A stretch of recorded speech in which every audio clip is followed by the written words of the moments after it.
بسم اللہ الرحمن الرحیم۔ عورت کا خوشبو لگا کر گھر سے نکلنا اور اسی حالت میں مردوں کے پاس سے گزرنا حرام ہے۔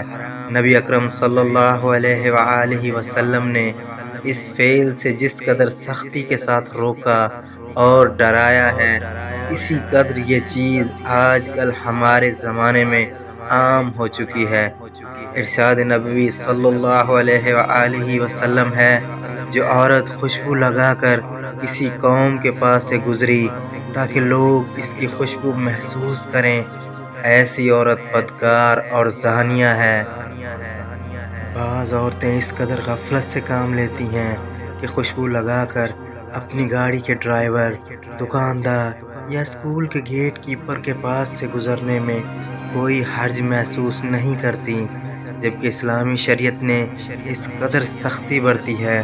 آپ صلی اللہ علیہ وآلہ وسلم نے فرمایا، خوشبو استعمال کرنے والی عورت اگر گھر سے باہر جانا چاہے، گو اس کا مسجد میں جانے کا ہی ارادہ کیوں نہ ہو، جب تک وہ غسل جنابت کی طرح مکمل غسل نہ کرے، گھر سے باہر قدم نہیں رکھ سکتی۔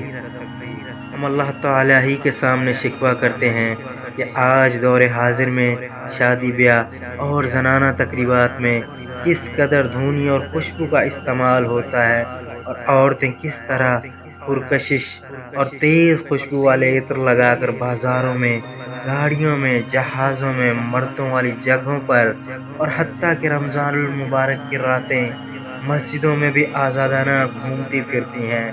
ہم اللہ تعالیٰ سے دعا گو ہیں کہ ہمیں اپنے غضب سے محفوظ رکھے اور ناسمجھ مردوں اور ناسمجھ عورتوں کے گناہوں کے سبب ہماری گرفت نہ کرے، اور تمام مسلمانوں کو سیدھا راستہ دکھلائے۔